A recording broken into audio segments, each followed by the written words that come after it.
So I am at the LA Arboretum. It's very peaceful here. I'll take these out. I think if I take them out, it's easier to hear. The sprinklers are going off. They're really pretty. I had my MRI and I'm waiting for the doctor to call. The test results came in today and it was an MRI of my pituitary. This all started, once again, a reminder that it's from trying to use my embryos to get pregnant, and they found high prolactin levels. So they did several tests on that, and then I was retested, and they go up and then they go down and they go up and they go down. Anyway, so an MRI was scheduled, and I do have some type of adenoma suspected in my pituitary. So it's non-cancerous, but I'm reading the report. There's nothing about cancer or anything in there, but I have some questions about, because it was hard to see and why was it hard to see and all this stuff. Anyway, so I'm gonna have to probably get that taken care of. I don't have any other information other than the test report just came in this morning, and so I guess my doctor is looking at it, and she'll call whenever she gets a moment and whenever she's able to probably put all the material together, like as far as all the results of different tests and blood work and the MRI, and then maybe speaking with the different doctors.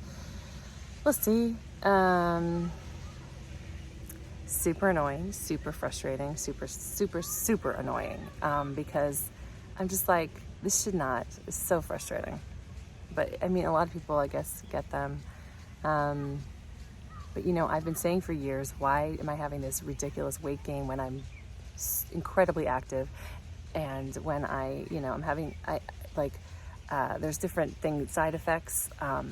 One of them is the burning during sex, which happens during chemo, and then because of tamoxifen, and then it usually goes away once you're off. And it got better, but then it got harder, like it burned again. So it's like all these symptoms that I'm like, they just, one doctor was like, well, it's what you're eating, this, and I'm like, it's not.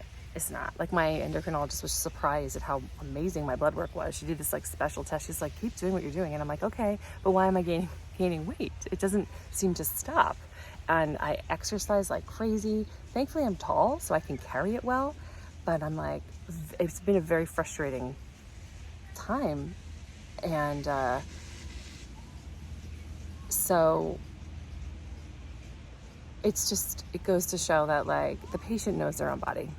So if there's something going on, if I didn't go to do fertility treatments, this would have just been there growing, or maybe it's not going to grow. I don't know. Maybe it's just like a cyst that'll come and go. I don't know. I don't have all the answers yet, but it's extremely frustrating. There's so many side effects. I'm like, yeah, I have that. I've been complaining about how I sweat so much, but they're saying it was the tamoxifen, but turns out it can be that. Why am I always thirsty? Why am I always carrying water? Because that's a side effect of having something like this. I'm like, when a doctor, they listen, but it's frustrating because clearly something's going on, and they're like, well, we're not sure, it's got to be the patient. And that frustrates me, because you got to listen to the patient. There's something more. If it's abnormal for a patient to have some of these side effects, it's something's going on. Something is going on, and you gotta listen to them. I call it an irritant. My husband's like, no, this is more than an irritant, and I'm like, I don't know. I just need, I guess, to get answers. And the endocrinologist is very difficult to get a hold of. She's so nice. I like her a lot, but she's so hard to get a hold of. I'm not the only patient, so, and I'm not in the hospital dying yet. When I say yeah, I don't mean that's my story, but just that, when I'm 150 and I'm in the hospital dying. But even then, those patients are sitting there like, where's the doctor? I don't know. It's incredibly frustrating, and I don't need this shit. But oddly enough, we were about to start our family, and that's when I found the lump. And that notified me to get my mammogram and all that, and then found out I had breast cancer. Had I been pregnant, or any time earlier in my life, they said that I would be dead because it would have traveled everywhere. Because the type of breast cancer I have, it would have killed me. Because hormonal triple positive just goes everywhere, especially when you add like pregnancy hormones in. So not being pregnant actually saved my life. Then going to start getting pregnant, like we were like, oh, we should try. And then I was like, this doctor, there's a lump here, blah, blah. Saved my life. This time, we go to use our embryos. They're like, you're as healthy as a 30-year-old surrogate. Why don't you carry it? Okay. We start doing the IVF process, which is like you get a lot of blood work done, and they look at your insides, all this stuff. And then they're like, wait, this level's really high. Let's redo it. It's got to be just a fluke, fast. We'll get it. The level's still high. Lower, but high. Then they're like, oh, get a brain MRI. Pituitary gland has something growing in it. Non-cancerous adenoma, possible, suspected. It's like, okay, maybe having kids or attempting to has saved my life twice, or saved me from whatever. And then I think about it and I'm like, maybe we already have a kid. Should we just adopt again? Or maybe, I don't know, maybe we do a surrogate. Does insurance cover that? I don't know. It's all these unknowns, and it's very frustrating. But honestly, every time I go to have a kid, something pops up. Oh, nature, what are you telling me? Tell me, please. I was over there earlier hugging some maple tree because it's gorgeous. It has a beautiful trunk. And I'm like, I put my pituitary area. You can't even get to it. It's behind your nose. But I was like, I put my back of my neck up to the tree. And I'm like, give me your nature vibes. I just hope it's all fine. But it's super frustrating. And it's like, I don't need this crap. Like, who the fuck needs this shit?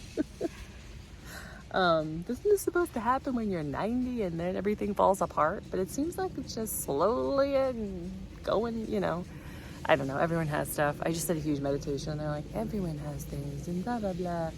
So I'm just sat here and I meditated, and like I said, I'm just super frustrated and annoyed and just like, So I'm in like, I have a good group of doctors. I'm at like best cancer hospital possible. So it's not cancer, but like I'm at the best investigative hospital with great therapies. So we'll see. There's so many treatments for it, and I don't know what that route is for me. I hope it's the easiest, smoothest, non-invasive, like uphill, it goes away. That's it. That's it. Anyway, I did have also a panic attack in the MRI machine because they lock you in this like headgear that they put on your fucking head, and I'm like, don't open your eyes. Don't open your eyes. And then they put you in this, the MRI machine, which is like an enclosed space, and it's the brain. So I'm like, Jesus Christ, I literally can't move, and my head is locked into this metal brain thing. And I was like, get me out, get me out. I pressed the emergency thing. Get me out, get me out. And they got me out. They were so nice. They're like, it was the idea of the time that I was in there. It's supposedly 30 minutes. So then like they got me out, and then they were like, okay, well, why don't you put this thing on your eyes? That way, if you do open your eyes, you can't see how close the machine is. And I was like, that sounds great. And then they were showing me like, this part of your body's out. It's just this part, and they were feeling like, not showing, because like my head was locked in. They're like, this part's out. And I was like, can you push me in, or can you make it slowly take me in? He said, I'll push you in. How's that? And I was like, good, very good. And I got in, I stayed in. It was 15 minutes. He was like, I got this down to 15 minutes. Don't you worry. And it was, and they were so nice. And the guy in the machine's name was Angel, not in the machine, in the room, talking to me. I was like, can you talk to me through it? And he did. It was so good and wonderful. And his voice was like an angel, and his name's Angel, so it's appropriate. I met him after. He's so nice. Anyway, super, super annoying. All this shit.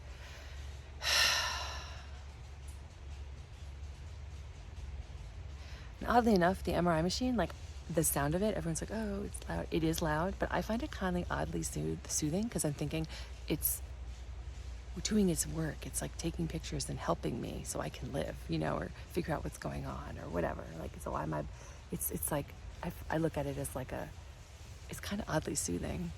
Anyway, that's my news. Have good days.